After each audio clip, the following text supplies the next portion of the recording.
under the Committee on Dangerous Drugs have conducted a motu proprio hearing, House Resolution number 1346, no? Directing his committee to conduct the investigation on the 3.6 billion worth of shabu seized in the municipality of Mexico. Okay. Doon po ito nag-start. And then, we also investigated doon sa public accounts, doon sa mga properties that are being bought in connivance with the LGUs, a Mayor Tumang, and also in relation to the other Mayor Punsalan of San Simon. So it was established also that those so many hectares of land are being bought by the different corporations whose incorporators are proven to be Chinese nationality. So in other words, yung po mga binili nila ay ang bumili po ay mga foreigners. And in here, we will be showing yung pong matrix na nabuo ng tatlong committee ng Dangerous Drugs, Committee on Public Accounts, and the Committee on Public Order during our investigation. It's not only the criminal activities of POGO and the corporations that was established by the different Chinese nationalities, Chinese people, but there was also drugs involved. And this is the matrix that we wanted to show to everybody. Okay, so please show yung ating matrix, yung tinawag nating dim. Madilim ang ating paligid. Dahil meron pong drugs, merong criminal activities, ginamit ang POGO, ginamit ang corporations. These are the connecting matrix that we have established. Lahat po ng blue nito, interconnected sila, intertwined with each other. This Eddie Yang, who is an incorporator of the Empire 999 Realty Incorporated, which was established doon po sa hearing ni Congressman Chairman Ace Barbers, owns the warehouse. Yung korporasyon na yan po may-ari ng warehouse kung saan nakuha ng PIDEA ang 3.6 billion na worth ng shabu. And this Eddie Yang and Willie Ong and Jack T. Yang na incorporators ng Empire 999, ngayon po ang kanilang mga passport were already been revoked. Eddie Yang din po ay incorporator. Kaya makikita niyo po yung blue na establish po yung connection hanggang dito sa dulo mamaya papakita natin. Eddie Yang also is an incorporator who happens to be incorporated with Yang Hua Wang, who is also an incorporator of Yatay International.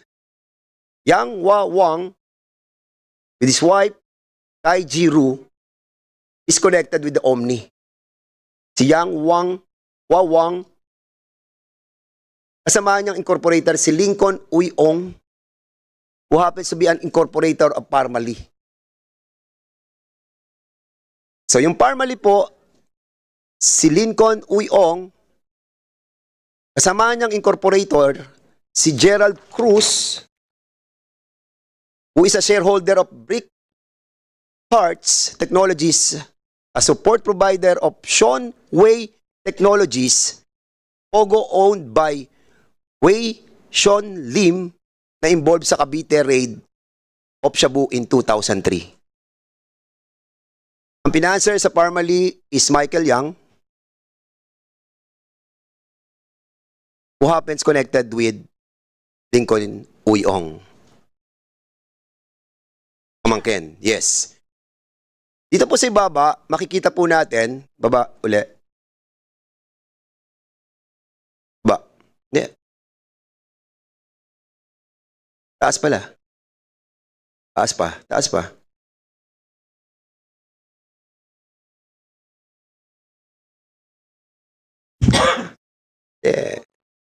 Dire-diretso lang pa baba. Sige pa, sige pa, sige pa. Sige pa. Yan. Okay.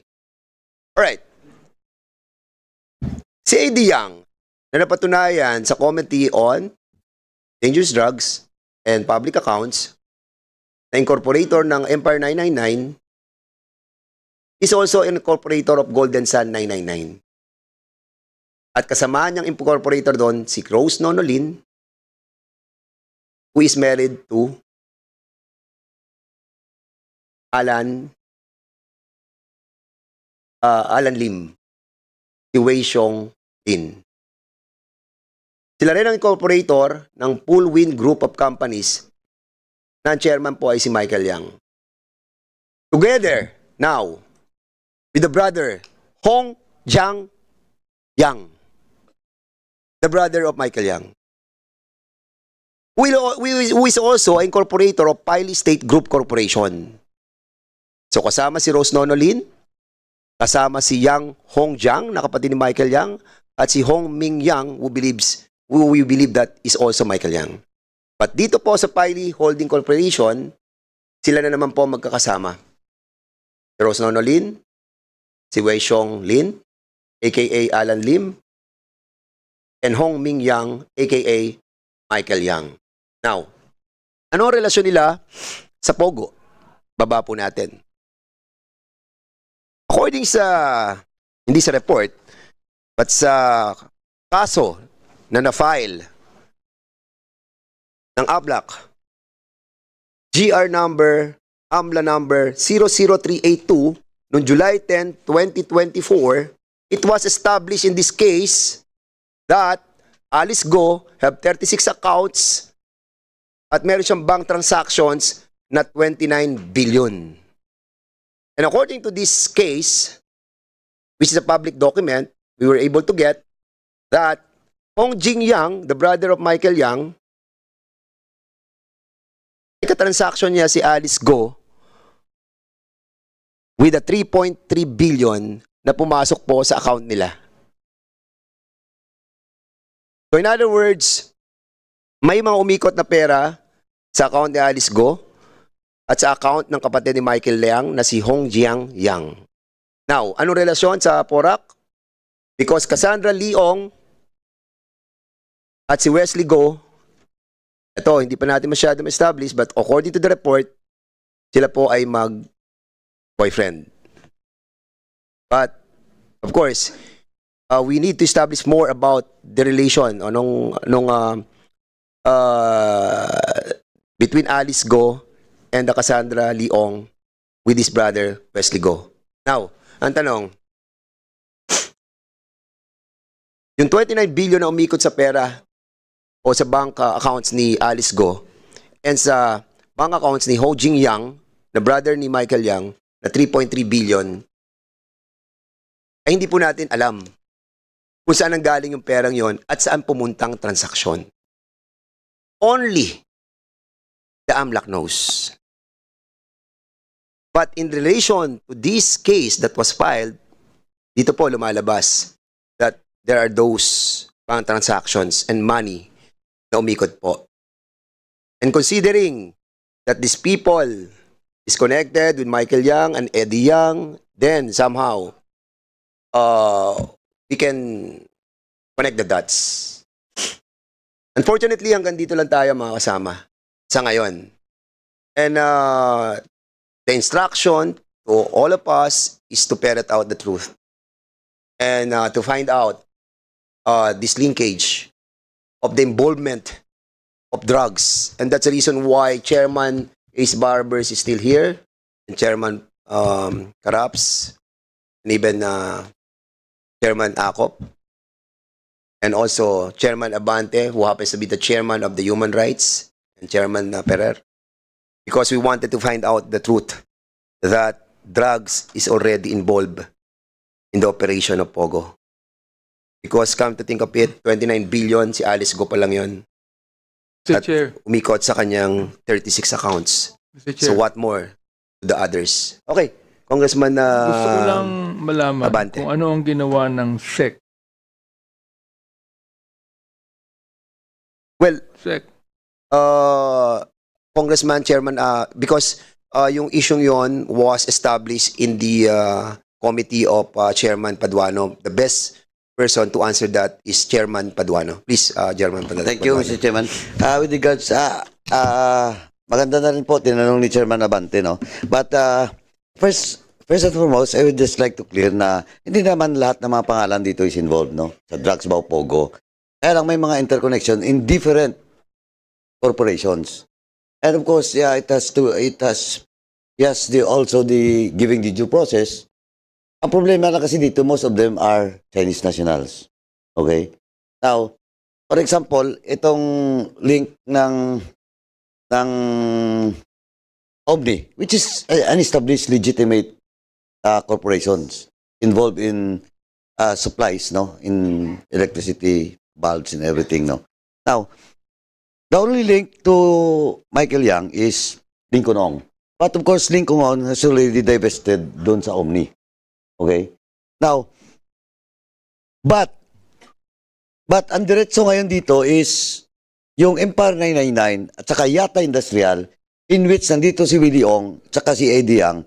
Ito po ngayon yung subject for a freeze order na i-request natin sa AMLA. At the same time, of course, we have to ask the permission of the EAS to issue also a freeze order, no, requesting for AMLA. Malacanang na po. Okay. Now, itong sa baba, sa second layer, itong Empire 999, in which ito sa subject for freeze order, no? At Golden Sun, Fallwind Group of Companies, Paile State Group Corporation, saka Paile Holdings, yung sa ibaba, itong lahat ito, Michael Yang is involved. At ito po ay bumagsak doon sa Committee on Dangerous Drugs. Kasi during the investigation, Michael Yang was represented by Attorney Fortune, in which during the investigation, he cannot produce an authority for Michael Yang, coming from Michael Yang. So in-excuse natin, but he submitted all the corporations in which Michael Yang is involved, and at the same time, he is the legal counsel of all of this. He confirmed this because we have an official document submitted to the committee na indeed all these companies, Michael Yang is involved. So ganito po. Now, so as of now, wala pang pending request from the dangerous drugs itong mga corporations in which Michael Yang is involved. He was cited in contempt in the dangerous drugs. And ang last na balita namin from the BID and mga other sources, nasa Dubai.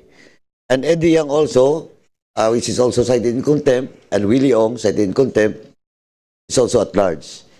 And considering that LGUs is involved here, the Mayor of Mexico Pampanga, Mayor Tumang,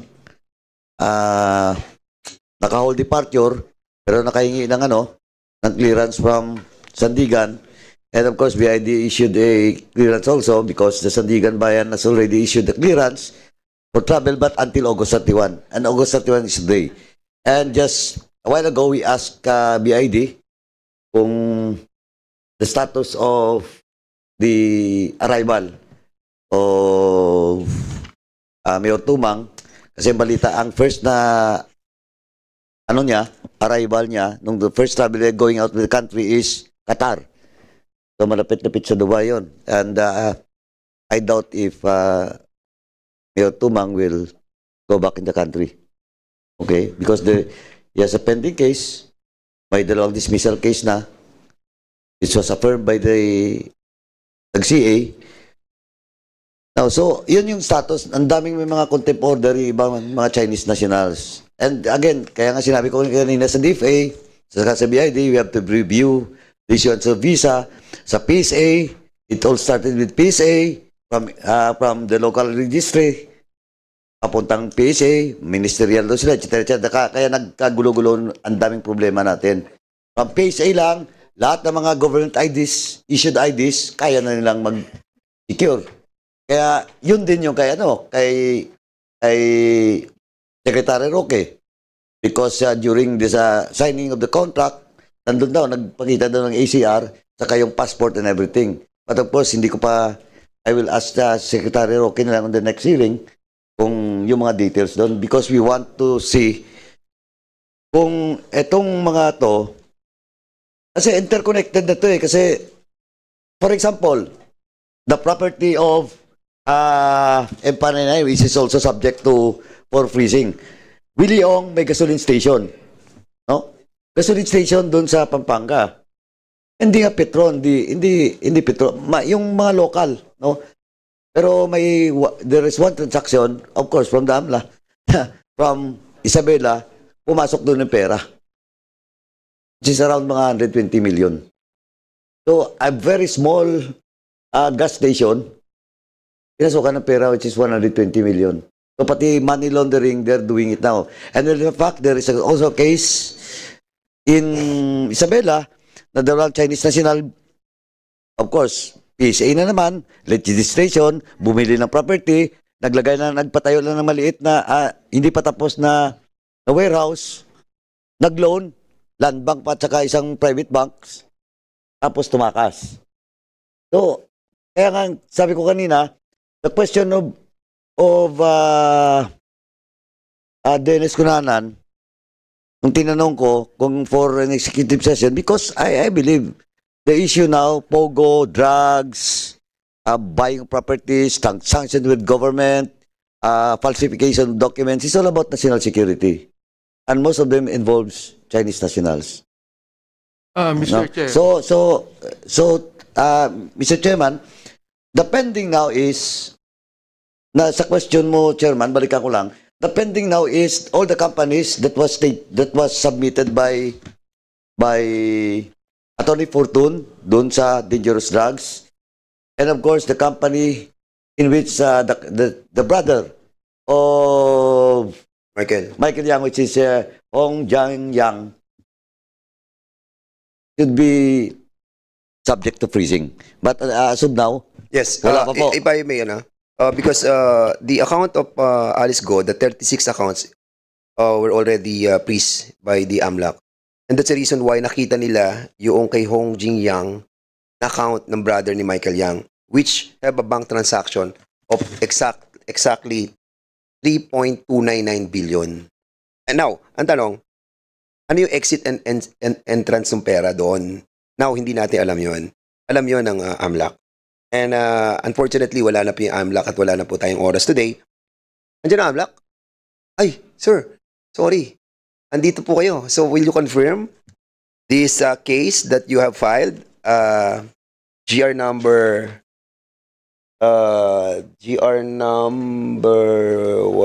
what's that? Wait. Will you confirm that case that I mentioned a while ago? Yes, sir. Good evening.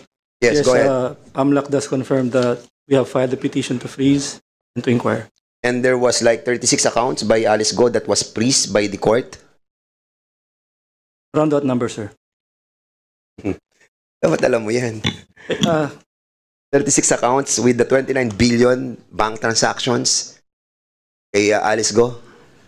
Nandito yan sa case that I've gotten. Same number that appears in the CA. Are you in liberty to tell us? Or you are under the AMLA law? Yes, sir. About Section. the entry and the exit of those kanino ba napunta yung malaman po natin kung galing sa drugs? Halimbawa, si Eddie Yang ba? Nagbigay ng pera kay Hong Jing Yang? Things like that. Kasi account yan eh. And we can find out who owns the account. Correct? Sir, with respect to the Guo case, may I be excused from disclosing specifics?